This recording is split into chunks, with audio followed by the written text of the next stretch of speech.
Just a few thoughts as we start this evening from a book called Deep and Wide. It's sort of a blueprint for church from Andy Stanley. It's one of the books I read during my sabbatical. And Andy Stanley is just a master of pragmatism and practical church ministry and really getting at the heart of things as well. And this is in a chapter that's all about mission and model. So it's getting close to the end of the chapter, and he says, before we leave this topic of mission and model, there's one little embarrassing thing about the church that I should point out. The actual mission of many churches is to pay the bills. Now, you won't find that written anywhere, but let's be honest. Most local churches don't feel a lot of urgency until the money starts running out. Then suddenly they're concerned about reaching people. That's when they start talking about how to attract young couples. A church can go for years and baptize nobody but children, and no one is concerned. A church can go for a decade without a single profession of faith, and nobody calls a special meeting. But miss budget for 4 months? Suddenly, everyone's concerned. They're talking about change, but not because they've had an encounter with God. No, it was their encounter with an Excel spreadsheet that drove them to their knees. Then, to add a bit of divine insult to injury, once the financial crisis passes, everything goes back to the way it was. The sad truth is that many of our churches won't change unless finances force them to. Jesus was actually confronted with a similar dynamic. The Pharisees loved their model. Of course, they claimed it was Moses' model, but by the time of the first century, so much had been added and adapted that the current system was a mere shadow of what God had originally intended. The issue over which Jesus found himself in continual conflict was the Sabbath. Silly Jesus, he kept healing people on the Sabbath. Never mind that it was okay to pull your goat out of a well on the Sabbath, but heal a creature made in God's image? No, that was off limits. At the end of yet another what's appropriate on Sabbath behavior debate, Jesus made the following observation. The Sabbath was made for people, not people for the Sabbath. The Pharisees had it all turned around. They thought that the model was the priority. Jesus said, no, people are the priority. The Sabbath, along with the entire law, was given for the benefit of the nation of Israel. God never intended for the Jews to serve the law. His intent was for them to serve him. The law was a means to that end. God intended for the Jews to love their neighbors. The law was a means to that end as well. Jesus died at the hands of men who were convinced they were doing the will of God, men who were committed to protecting and defending the law. Tragically, they protected and defended it to the exclusion of its purpose. I'm guessing I don't have to make too much application here. Both modern as well as ancient church history is filled with sad examples of what happens when church people fall in love with a model or an approach to church and lose sight of why the church was instituted to begin with. The church I grew up in had a terrible civil rights history. There was a season when black people were actually asked to leave the sanctuary. Now, that's an extreme example, but I don't want you to underestimate how powerful and insidious this dynamic can be.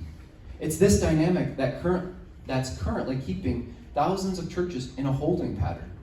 They just can't advance. They can't reclaim their mission. They're bound to a model that no longer serves their original purpose. And if you're in one of those churches, you know the severe frustration of watching it become less and less appealing while insiders turn their backs and curse our irreligious culture. When a church fails to distinguish between its current model and the mission to which it has been called, and mistakenly fossilizes around its model, that church sets itself up for decline. Even if you're not in one of those churches, you are in a church that always runs the risk of being so in love with a model that it accidentally abandons its mission. All of us live and lead on the edge of that potential. It's the nature of what we do. So allow me to be very direct, and rest assured I'm not pointing fingers. This is something we talk about all the time around North Point. Here's our slogan. Marry your mission, date your model. Fall in love with your vision. Stay mildly infatuated with your approach. Now, I share that not to in any way discredit what we're doing here tonight. This is important work of the church, but rather to remind us all what the underlying purpose of this is, of the church. Right? Our mission is to share the love and the grace of God with those who do not know. And hopefully we'll come full circle again to that very reality at the end of our meeting. So thanks for being here, and I trust it will be a meaningful time together. We are indeed doing God's work as the church, and just a reminder that it is the mission that underlies it all and that really propels and drives us forward. Can I open in a word of prayer? God, thanks for this evening. Thank you for each person here. Thank you for their love for the church. Thank you for their love for you. And may our love for you drive us to love those around us, and especially those who don't know you. So guide us and lead us now. Thank you for your presence with us, and we just pray your blessing upon us. In Jesus' name, amen. Posted in your package, and could I have a mover to bring that forward, please?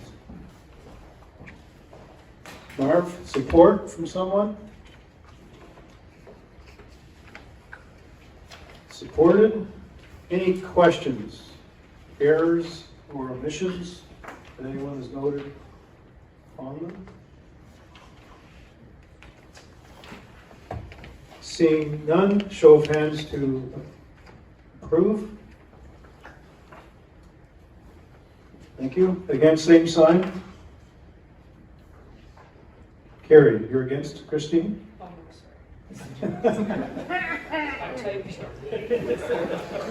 sorry. She's 2 keystrokes delayed. She's taking our minutes, so that's why that is. We've changed the agenda order from what's normally the case. Typically, you have a board report first, but we're going right to the financials because our treasurer has to go back to work. So, Brad, please come forward, and he'll lead us through the financial statements and any questions relating to that and the appointment of auditor.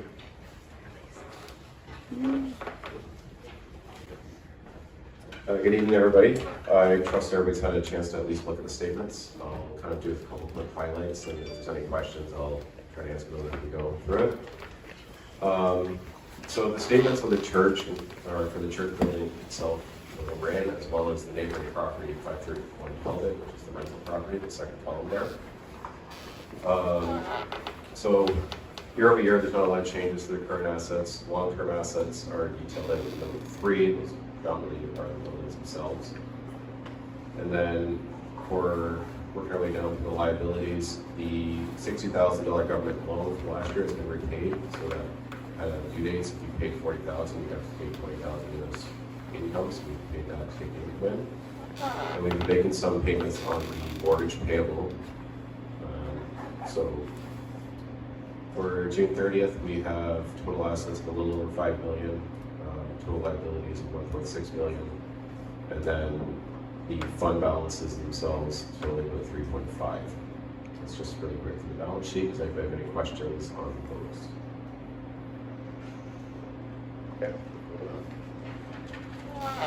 So I skipped a few pages when you go through. I'm just going to go through the statement of operations. I'll go to the notes later.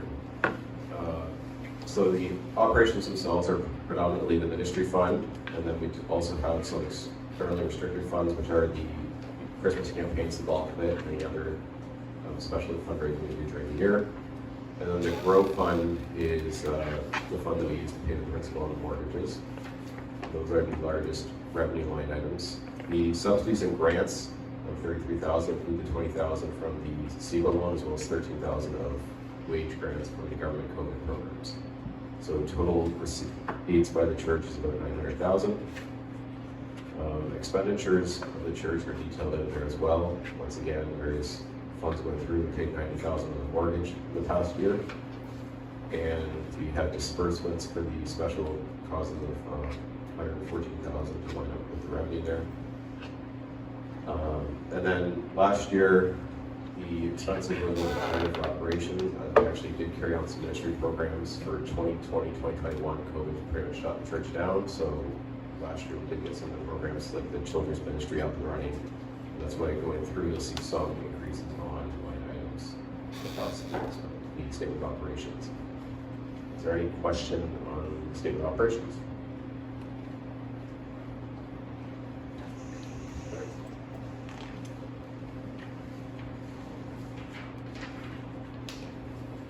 I won't go through the rest of it in too much detail. You can go through and kind of find the various programs themselves, whether they're the youth programs or the externally restricted funds. I do want to highlight a couple things about the statements themselves, which lead into the appointment of accountant, which is a new thing for us. So these statements are internally prepared. So they're done by the bookkeeper, they're reviewed by the board and members of the congregation. But they do the examination of them. With the changing of the not-for-profit laws, we're going to have to go away from that going forward. So this is, so these here will be similar to what we'll see going forward. However, that will kind of change in the future. So I think I'll leave it there for the statements part and instead of trying to do two things at once. So if there is no further, yes. Well, that will kind of change in the future. So will we have to hire somebody to do this? Yeah, that's the further motion for 4 keys later on in the agenda. I was going to explain that now, but I'll explain that when we get to there. So we'll deal with statements first and then, as merging two things in my head, apologies for that. So is there any questions on the statements before I get ahead of myself again?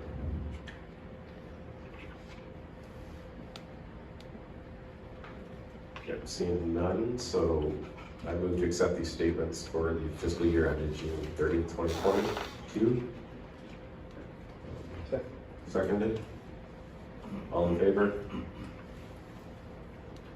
Opposed, same sign. Okay, carried. Do you want to say anything going on, or just let me go with it? Go ahead. All right, so we'll go down to the motion 3 now and we'll kind of explain what we're doing here. So last fall, the government finally ratified the Ontario Not-for-Profit Corporations Act, which puts a 3-year time frame to comply. And for an organization our size, which is revenues of over 500,000, we do require an audit. So by 2024, we need to have the church statements be audited. So as a board, we discussed it and we kind of decided on the transition plan that we would hire an outside accountant to do a review to identify any irregularities that we can kind of clean up before we do an audit. So the first year we have an audit, we get a clean opinion and we're in compliance for government reporting purposes. So we won't be able to do the internal statements as we've done in the past. We do require an outside firm. So we did do a request for proposal. We did receive 3 back, and a committee from within the church, we looked at all 3 proposals and we presented to the board, and the elder board is to the membership to appoint Ford Keast as the accountant for the year ended June 30th, 2023, which will, at that time, we do have a 2-year quote from them for the audits for 24 and 25, but at each meeting we'll have to reappoint them. So it's not a 3-year appointment for them. We do have a bit of a cost fee structure in place, which with inflation is pretty good for us. So is there any questions about the process that we went through to come to 4 keys? Yes. What is the rationale for the government to institute this, taking money away from charitable organizations? Yeah, I struggle with it too, right? Because there's a lot of not-for-profits right now that either need reviews or they need audits, and it's all about accountability at the end of the day is what they're going with. So when the statements are presented, like prepared internally, some organizations don't do the steps we did. So we have members of the congregation who look at the statements, they go through it, they question it. In some organizations, it was just the bookkeeper put statements, the statements made it to the AGM, and that's what went in. So there's been some cases of fraud, some cases of assets being overstated accidentally, like just errors, things like that. So the government, through the whole accountability from basically the board down to the membership of each organization, they kind of took the thresholds, and then they decided on 500,000 not has to be an audit. So what happens to the foundation? Do they have to do it too?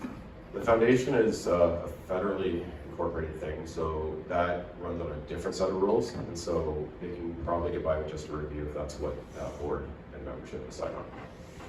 That is extra. There's one little deviation associated with the foundation. The foundation's members are the elder board, and at the federal level, there's a provision where if you have a small entity and you're well below the threshold, and the foundation is certainly well below the threshold, is they can ask for members to support a postponement or an exemption. And so this past year, we did it for the first time, and we'll probably do that because there's only $130,000 in the foundation as the endowment pot. It hasn't grown,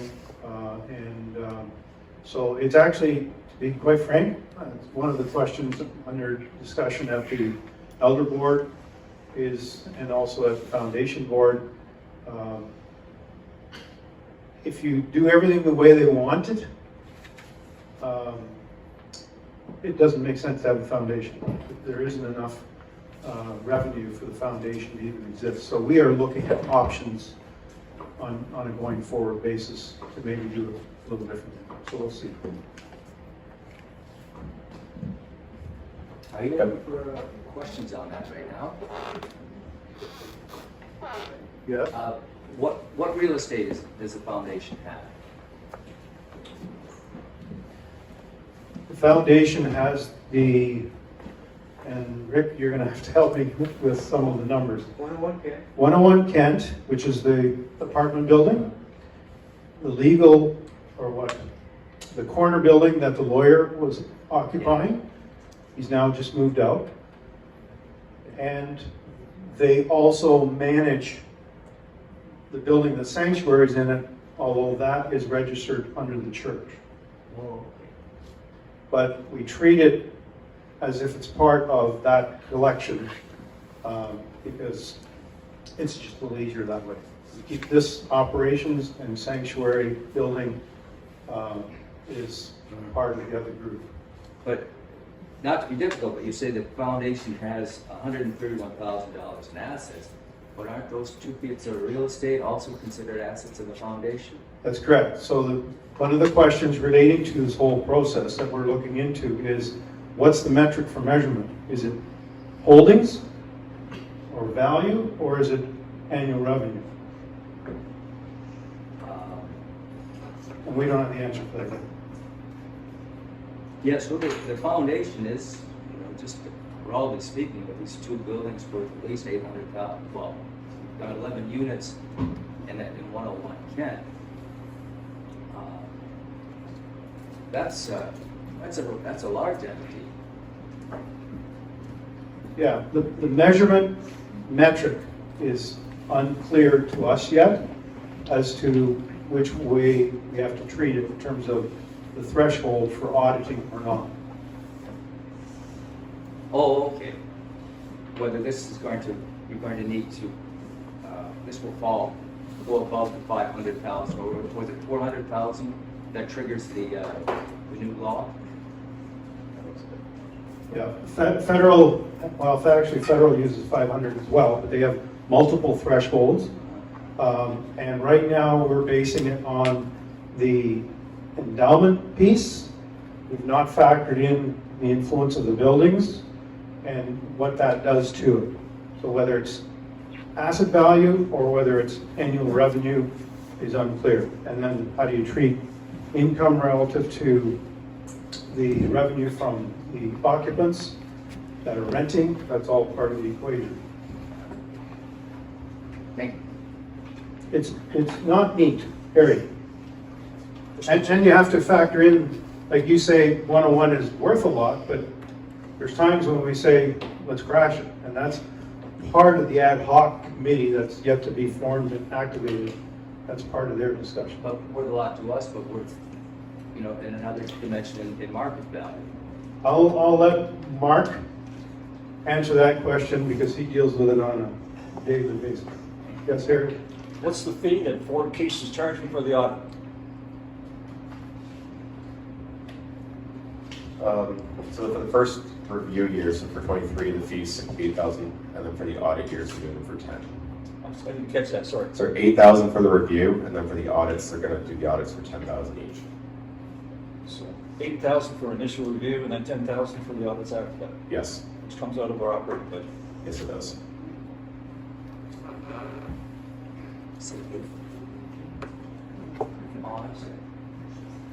Was it 8 or 18? 8. 8. Thank you. So is there any other questions about the motion for Fort Keys? Okay. So do I have a seconder for the motion? Thank you. All in favor? Opposed? Same sign? Good.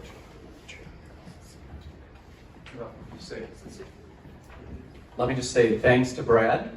We're blessed to have some great financial minds on the board, with Brad and Jock and Ralph. And they get right down to the nitty gritty and understand it all. So thank you.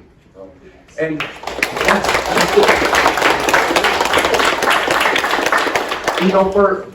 for those minds out there that don't necessarily go that detailed financially, I thought, let me just quickly, a really big financial picture. Because for over a decade, and I've done 8 of these meetings now in financial statements, but for over a decade, the revenue, the giving revenue of this church has averaged very close to $800,000. What's interesting is that, so when I came, it was about 500 of that for the ministry fund, about $250,000 was still going to grow, paying down the mortgage, and about 50,000 or so was going out, right? Special offerings and with the deacons initially and that sort of thing. Now there's still money in our operating fund, the ministry fund, that goes out in a lot of ways as well. But what's happened over the last 8 years at least, for better or worse, is it's remained around that 800,000. The ministry fund has increased to around 600, but now a big 100,000 goes right out the door. Part of that's been, or rather, I guess I would say, successful Christmas campaigns. But perhaps the bad thing is we're now reducing our row principal by a small 100,000 each year.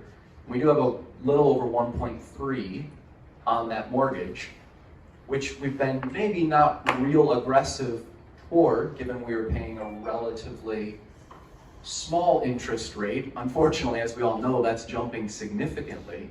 And so just for operating purposes, that'll cost us 40 to 50,000 extra in interest in the coming year. Right? So, yeah, that's too bad. But just so you have a big picture financial view, right? 800 has been a very steady giving revenue, and there's other sources of revenue in the rentals, and that goes up and down as well. But that's a big picture, and that's going back to some of the numbers I inherited from Roy Diaz. But all things that I think the board was wisely considering. So, again, thanks.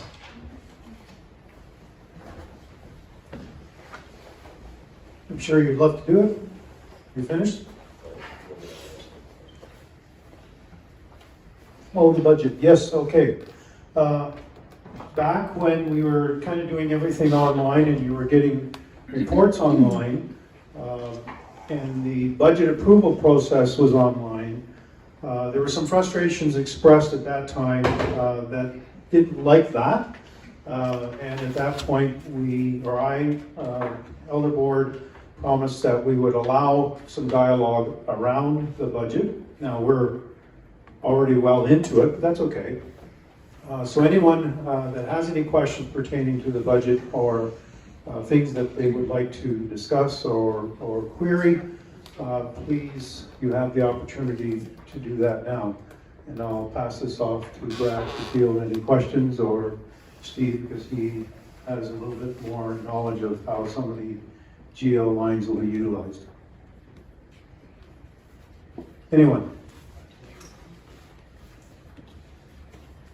I do. Yes. Can you please, next year when we have a meeting, if it's not too much trouble and it's not too much money, please have sheets out for those of us that would like to look at them a week ahead of time? Because some of us, like me, like having the sheets to look at a week ahead of time. Okay, they were out. It's just a matter probably of whether you had access to the technology. But if you don't and you would like to have a hard copy, we can make a complete set for Thank you. you. I'll remember that for next Okay. time. So just contact Deb and she will make sure that, Dwight? Deb. At present, she's employed by the church. I'll just leave it at that. Yes, Ben? Yeah, the church community, as we know it, basically has, besides the church itself, 3 buildings or 3 units which are rent producing. However, one of them, of course, is not producing any rent, and the other one is hardly any, and the other is little. What's the prospects for getting more rental money out of our 4 units? Are the prospects getting better for that? Are there any changes anticipated? I'll start with Sanctuary here, or the building right next door. So Sanctuary occupies that building, and there's a trade-off of grace, some payment, and then those payments are transferred to the foundation for coverage of expenses associated with the building. So the net scenario in their occupation is very low in terms of revenue because it's a pass-through. There are 2 apartments, I believe. Yeah, so there's 2 at 531, 11 units at 101 Kent, and then, actually, 535 just emptied 2 weeks ago. So we're gathering rent out of there up until 2 weeks ago. So whenever a unit comes empty or a tenant leaves, we reevaluate the market and we usually raise the rent. For the tenants that are living in there, we're subject to government restrictions, which I think is 1.9% right now. So we will continually raise rents appropriate to that. So. I understand that's the status quo right now, but I'm asking, what are the prospects for future increased rental?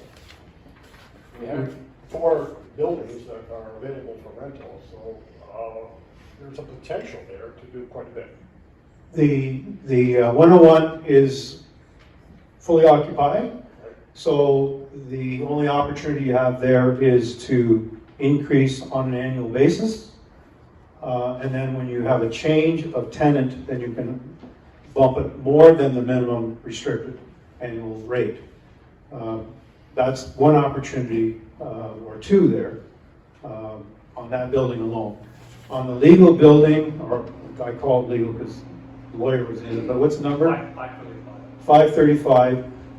There was conversation about which way we would go, commercial, residential, etc. Initially, before COVID happened, the idea was commercial because the opportunity was more lucrative, similar to what was in there at the time. That has changed substantially. Looking at residential, you would have to create firewalls and separate metering and measurements, ideally. A fairly significant cost. Mark and a team of people looked into that, and I believe the most recent idea is to go the student route because it requires minimum attention to renovations, and you don't have to put in all these separations. And it also gives us maximum flexibility because the contracts are annual. And then if there's a change based on planning, then they can deal with that in that way. Mark did an assessment in terms of student occupancy. It seems quite positive, but it's a little early to go into a lot of detail on that one. The other scenario here next door is we've got those 2 units. So they're fully occupied and have been pretty much the whole way through. So same thing applies there as 101. Sanctuary, that's a question that's being looked at, but we haven't gone a lot into it as yet. There was a meeting with them, and they were kind of put on notice that the world is changing in terms of some of the cost realities, and we'll be looking at that, including the establishment of a contract, which we have an old one, but it wasn't maintained on an annual basis. So that's another project. Okay? Okay. Anyone else? Yes, Hank. Not sure whether this is the appropriate time to talk about a longer-term view for that property or not. Is this the right time to do it, or? May as well, we're talking properties. No, the ad hoc committee is not on the agenda, and it hasn't been initiated yet. We're gathering some names. So far, we have some names, but not fully populated to the level that we wish. And I do have the booklet you gave me, it's right here, and that'll be meeting 1. You want to just, By all means, and that'll be particularly helpful for some of the people who are not longer-term members. a number of years ago, we've had major committees, study groups, etc. to. Can everybody hear me okay? Need the mic. To cast a vision. We have really 3 visions for the facilities. Close, really close. Is that better? Yes. Okay. Have a vision of about 3 phases for the church. One was to do the renovations, which of course of the older building that's been completed. The second phase was to add the atrium, and that now has been completed. Phase 3 was a pretty ambitious vision to then develop the rest of the property. So over the years, people like Harry, Steve, Marv, and many others have worked on casting a vision for the longer-term future. And when I say longer-term, say in the next 3 to 10 years. Over the years, we also worked with a lot of the developers around here with Old Oak Properties, the building just down the street, as you know, that 40-story building. We worked with Tricar, who built the facilities next door. We spoke with Bluestone across the street. Major development, 3 major developers in the city. And we worked with Greg Playford, who's probably the front man for affordable housing in the City of London. If you paid any attention this last week to the groundbreaking of the Soho project, Greg Playford and John Nicholson and a number of others are the leaders on behalf of London Community Foundation to look at the needs but also the supply, future supply for affordable housing. So we were intimately involved with them, and they came to this facility numerous times, joined us at no cost, that we were bending all of their ears to get some idea as to what they thought we could do as a community. Because we kind of look at that property not just as Talbot Street Church property, because even though we own it, it's a huge asset worth millions of dollars, because as they say, it is probably the most prime property downtown that has a vast potential. So with all of that, my personal opinion is, and vision is, that we're off to a wonderful start. We've done an amazing job with God's leading and insight and blessing in being a more intimate part of the downtown community. People are flocking into the church. Every Sunday I meet new people from this neighborhood, and they can't get over the facilities we have, but also the community that we have, welcoming them. All of you have met some of those people as well. And so I think we're in an extremely exciting time at Talbot Street Church. I hate to say it, but I've been a member of this church, I think it's for a little over 65 years. So I was about 1 year old when we came here. But, this place is a treasure, an absolute treasure for downtown. And it's not just for us, right? It's for this community. in our communities get exceedingly excited about Talbot Street Church. Doesn't matter, it's the art community, the music community, the nonprofit people who work in affordable housing, and they say, you know, this is a wonderful place. We have the sanctuary ministry, and we have facilities that the community can use as well. So just to make the vision, we need to think big and not small. You know, we can't nickel and dime. There's going to be a big vision. You know, and with Inwell, that I've been quite involved with, is extremely excited about this possibility too, to have another facility in combination with a larger development. And we talked to the developers about that, and they think those are real possibilities to build, whether it's a 10-story or a 40-story building, but with a combination of affordable housing, market price housing, nice condo for Ralph, penthouse at the top, you know, whatever. We can do a lot of great things. So it's very important, I think, that for all of us as a community to not, you know, lose sight of what we really have and how we can use that as a huge blessing for ministry in this community.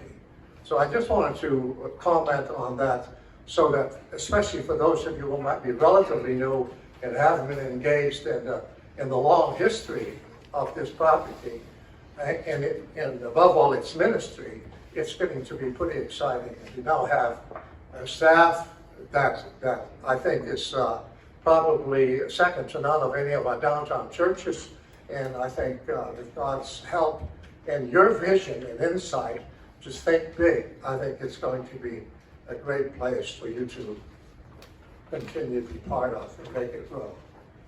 Thank you. Thank you, Hank. Is that dissertation patented? I'm sorry? Is that dissertation patented? No, at the very first meeting of the ad hoc, Hank is, you know, Hank and Rick have been asked to meet with the group and just provide a larger version of that summary. We definitely won't be running though until probably after January. Any questions? You've had some time to think about it. There was one note that Steve commented on. I just want to make sure that you get that correct. The portion of the loan that still exists for this building and the addition, et cetera, is 1.35 approximately. There is a little loan that, or portion of the 1 point, if you go to the books, is 1.5-ish. Or almost 1.6, and that couple hundred is left over portion owing on the building right next door that the sanctuary is in. The story that Hank just talked about, the last, or phase 3 team, which was meeting 7 years ago roughly, they met and spent most of their time on the research that Hank talked about, but in the end, their recommendation was to purchase the corner building that has just been vacated by the lawyer. It was purchased from the lawyer, which gives us the nice square block, gives us control of that piece. It was purchased for approximately $850, and we're now down to almost to the penny $750 left on that loan. The 101, the apartment building, is free and clear. Okay, so that gives you a big picture of the debt remaining. Okay, any questions on the budget? Seeing none, then we will proceed. Thank you, Brad. You can go back to work. Hey, Ralph, do you need a motion for the auditor, or have you already had it? I believe it was done. Christine? The scribe says it's done. Thank you, Wanda. Well, no problem. The board report. So it's basically a one-page report. It wasn't my intent to read it word for word, so I'm just asking if you have any questions on it. The first paragraph is basically just talking about getting through COVID and re-engaging. The second paragraph mentions the strategic plan, and you see one copy on each table, I think there is. If you have any questions about that, Steve is the person to ask. As you know, William Jones has joined the team in this past year, and he's sitting over here to my left, and he's made a wonderful contribution focusing largely on the youth. And I just want to make sure it's clear that he's working on his divinity, so if he's not working with the students, he's studying. Greek, Hebrew, whatever. Almost there. Almost there, he says. Okay, good. We have always wanted to add a worship leader, and we've dabbled in several, but now that is being reassessed, although that's something that we really would like to do, subject to fiscal position.